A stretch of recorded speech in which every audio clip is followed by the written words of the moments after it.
போர் போடும்போது வந்து பார்த்திங்கன்னா திடீர்னு ஒரு பள்ளம் ஏற்பட்டு வண்டியே அப்செட் ஆகிற நிலைமைக்கு வந்து பார்த்திங்கன்னா ஆயிடுச்சு. அது எந்த இடத்துல அப்படின்னா வந்து பார்த்திங்கன்னா, போர் போடும்போது வந்து பார்த்திங்கன்னா ஜாக்கி கொடுப்பாங்க பார்த்திங்களா, அந்த ஜாக்கி கொடுக்குற கட்டை கீழே வந்து பார்த்திங்கன்னா திடீர்னு கிட்டத்தட்ட ஒரு 8 டு ஒரு 10 அடி ஆழத்துக்கு வந்து பள்ளம் ஏற்பட்டு வண்டியை வந்து பார்த்திங்கன்னா அப்செட் ஆகிற நிலைமைக்கு போயிடுச்சுன்னு வச்சுக்கோங்க. இது எந்த இடத்த என்ன ஏதுங்கிறது எல்லாமே வந்து டீட்டெயிலாக வீடியோக்குள்ளே போய் பார்க்கலாம். அதுக்கும் முன்னாடி இது வரைக்கும் நம்ம சேனல் நீங்கள் சப்ஸ்கிரைப் பண்ணாமல் பார்த்துக்கிட்டு இருக்கீங்க அப்படின்னா உடனே நம்ம சேனலை சப்ஸ்கிரைப் பண்ணிக்கங்க. இப்போ வாங்க வீடியோக்குள்ளே போகலாம். சரிங்களா? வணக்கம். நான் உங்கள் நிலத்தடி நீரோட்டினர் நாமக்கல் மாவட்டம் திருச்செங்கோட்டிலிருந்து தீபக் பேசுகிறேங்க. ஆக்சுவலி அந்த பாயிண்ட் எங்கே பார்த்து கொடுத்துருக்குறோம் அப்படின்னு வந்து பார்த்திங்கன்னா சேலம் மாவட்டத்தில் தாங்க. சேலம் மாவட்டம் ஆட்டையம்பட்டி பக்கத்தில் வந்து பார்த்திங்கன்னா காளிப்பட்டி அந்த சாமி கோயில் பக்கத்துலேயே தான் வந்து பார்த்திங்கன்னா அந்த கோயிலுக்கு பின்புறமாக வந்து பார்த்திங்கன்னா இந்த சைட்டு அமைஞ்சிருக்குது. ஒரு வீட்டு மனையில் தான் ஒரு வீட்டு பர்பஸ்க்காக தான் வந்து பார்த்திங்கன்னா நீரோட்டமாக கூப்பிட்டுருந்தேன். ஆக்சுவலாக அது இந்த இடத்துல தான் வந்து பார்த்திங்கன்னா நம்ம சர்வே பண்ணி அவங்களுக்கு பாயிண்ட் நம்ம அமைச்சு கொடுத்தோம். இந்த இடத்துல ஃபுல்லாக நம்ம சர்வே பண்ணி அவங்களுக்கு வந்து பார்த்திங்கன்னா வாஸ்துப்படி வந்து பார்த்திங்கன்னா ஜலமூலையில் தான் பாயிண்ட் அமைகிற மாதிரி வந்து பார்த்திங்கன்னா நம்ம ஒரு பாயிண்ட் நம்ம அவங்களுக்கு அமைச்சு கொடுத்தோம். அப்படி அமைக்கும்போது வந்து பார்த்திங்கன்னா கிட்டத்தட்ட வந்து பார்த்திங்கன்னா ஒரு 3 லேயர் இந்த இடத்த நமக்கு சந்திச்சுது. அந்த 3 லேயர் சந்திக்கிற இடத்த மையத்தை நம்ம செலக்ட் பண்ணி கொடுத்துட்டு அடிக்கணக்கு செக் பண்ணி பார்த்த வகையில் வந்து பார்த்திங்கன்னா நமக்கு ஃபஸ்ட் லேயர் வந்து பார்த்திங்கன்னா கிட்டத்தட்ட வந்து பார்த்திங்கன்னா ஒரு 60 டு 70 அந்த ரேஞ்சில் வரலாம். அடுத்து செகண்ட் கேப் வந்து பார்த்திங்கன்னா ஒரு 180 டு ஒரு 200. தேர்டு கேப் வந்து பார்த்திங்கன்னா ஒரு 350 டு ஒரு 400. அதிகபட்சம் இந்த இடத்துல ஒரு 500 ட்ரில் பண்ணால் போதும். கம்பல்சரி ஒரு 2 தண்ணி சப்போர்ட் பண்ணோம் அப்படி மாதிரி நம்ம இந்த இடத்த சொல்லியிருந்தோம். நம்ம சர்வே பண்ணி கொடுத்து இந்த இடத்துல வந்து பார்த்திங்கன்னா எப்படி அந்த மாதிரி திடீர்னு ட்ரில் பண்ணும்போது பள்ளம் உருவாச்சு அப்படிங்கிறத நமக்கு வந்து பார்த்திங்கன்னா இன்னுமே புரியல. ஏன்னா இந்த இடத்த வீட்டு முன்னாடி வந்து பார்த்திங்கன்னா பக்கத்தில் இந்த சைடும் சரி லெஃப்ட்டு ரைட்டு சுற்றி சைடுமே வந்து பார்த்திங்கன்னா அந்த வீட்டு மனையில் வந்து பார்த்திங்கன்னா வீடு எல்லாமே கட்டி கிட்டத்தட்ட வந்து பார்த்திங்கன்னா 2 அடுக்கு 3 அடுக்கு வந்து பார்த்திங்கன்னா கட்டியிருக்காங்க. அப்படி இருக்கும்போது வந்து பார்த்திங்கன்னா இந்த வீட்டு மனையில் மட்டும் எப்படி இந்த மாதிரி திடீர்னு பள்ளம் ஏற்பட்டுச்சுங்கிறது இன்னுமே நமக்கு புரியாமல் இருக்குது. ஒரு புதிராக இருக்குதுன்னு வச்சுக்கோங்களேன். அதுக்கப்புறம் வந்து பார்த்திங்கன்னா ஒரு வாரத்துக்குள்ளேயே வண்டி அரேஞ்ச் பண்ணி ட்ரில் பண்ண ஸ்டார்ட் பண்ணோம். அப்படி ட்ரில் பண்ணும்போது வந்து பார்த்திங்கன்னா நம்மளும் அங்கே வந்து பார்த்திங்கன்னா சைட்டில் இல்லை, வண்டி போய் செட் பண்ணி ட்ரில் பண்ணிகிட்ருக்கு. நம்ம கஸ்டமர் வந்து இப்படி செட் பண்ணியிருக்கோம் ஓட்டிகிட்ருக்கோம் அப்படிங்கிற சொன்னார். கிட்டத்தட்ட வந்து பார்த்திங்கன்னா ஒரு 30 அடி ஓட்டும் போதே வந்து பார்த்திங்கன்னா இந்த மாதிரி பிரச்சனை வந்துருச்சு. அதுக்கப்புறம் வந்து ஃபர்தராக கீழே ட்ரில் பண்ண முடியாது. ஏன்னா திடீர்னு ஒரு பள்ளம் உருவாகிருச்சு.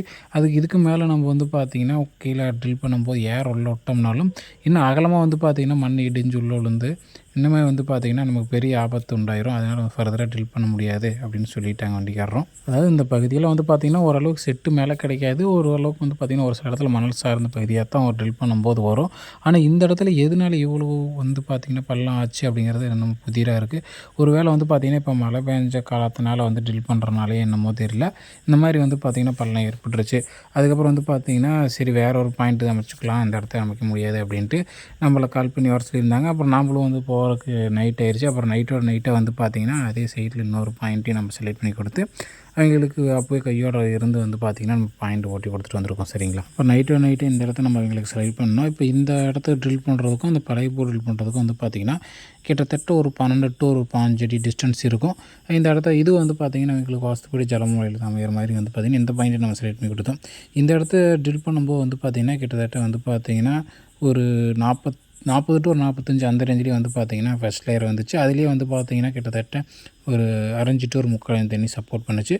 அதுக்கப்புறம் ஃபர்தராக கீழே ட்ரில் பண்ணும்போது வந்து பார்த்திங்கன்னா அடுத்து 115 டு ஒரு 120 அந்த ரேஞ்சில் வந்து பார்த்திங்கன்னா ஒரு மட்டம் வந்துச்சு.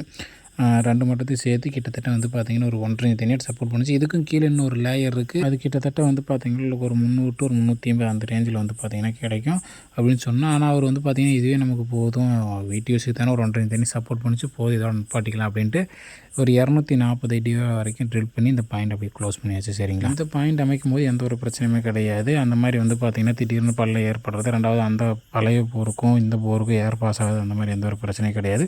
இது வந்து பார்த்திங்கன்னா நல்ல முறையாக வந்து பார்த்திங்கன்னா ட்ரில் பண்ணி பாயிண்ட்டை சக்ஸஸ் பண்ணி முடிச்சாச்சுன்னு வச்சுக்கலாம். ஃபஸ்ட் பாயிண்ட் தான் வந்து பார்த்திங்கன்னா சக்ஸஸ் பண்ண முடியாமல் போச்சு. அது என்ன காரணம்னு தெரியல. நமக்கும் இது வந்து பார்த்திங்கன்னா ஒரு பொது அனுபவம் தான். இது வரைக்கும் நம்ம எத்தனையோ போர் அமைச்சிருக்கிறோம், ஆனால் இந்த மாதிரி எதுவும் நடந்ததில்லை. திடீர்னு இந்த பாயிண்டில் இந்த மாதிரி ஒரு நிகழ்வு நடந்திருக்குது. சரி, போன்ற நீரோட சம்பந்தம் போர்வெல் சம்பந்தம் மேலும் வீடியோ பார்க்கணும் அப்படின்னா நம்ம சேனல் நீங்கள் மறக்காமல் சப்ஸ்கிரைப் பண்ணிக்கங்க. கூட இந்த பெல் ஐக்கனை கிளிக் பண்ணிக்கிட்டே நம்ம போகிற ஒரு புதிய வீடியோ உடனே சரிங்களா? நம்மளோட நீரோட்ட பயணத்தில் நிறைய குறைகள் ப்ளஸ் ஒவ்வொருத்தில் ஒரு புது அனுபவம் அதை கிடச்சி அப்படின்னா கண்டிப்பாக வந்து நம்ம வீடியோ மூலம் ஷேர் பண்ணுவோம். அதனால் நம்ம சேனலை மறக்காமல் சப்ஸ்கிரைப் பண்ணி கூட பெல் ஐக்கனை கிளிக் பண்ணி நாள் கொடுத்துக்குங்க. சரிங்களா? இது போன்ற உங்களுக்கு வந்து பார்த்திங்கன்னா உங்கள் வீட்டு மேலேயோ விவசாய தோட்டத்துலையோ அக்ரிகல்ச்சருக்கோ இல்லை வந்து பார்த்திங்கன்னா தொழிற்சாலை இண்டஸ்ட்ரிக்கோ வந்து பார்த்திங்கன்னா நீரோட்டம் பார்த்து போர் போடணும்னு கிணறு வெட்டணும் சைடு போர் அமைக்கணும் அப்படின்னா கண்டிப்பாக நீங்கள் எங்களை கான்டெக்ட் பண்ணி எங்களால் முடிஞ்ச ஹெல்ப் உங்களுக்கு பண்ணணும். சரிங்களா? இதை தவிர வேறு உங்களுக்கு வந்து சந்தேகம் இருக்குது அப்படின்னா கண்டிப்பாக கான்டெக்ட் பண்ணுங்கள். நன்றி, வணக்கம்.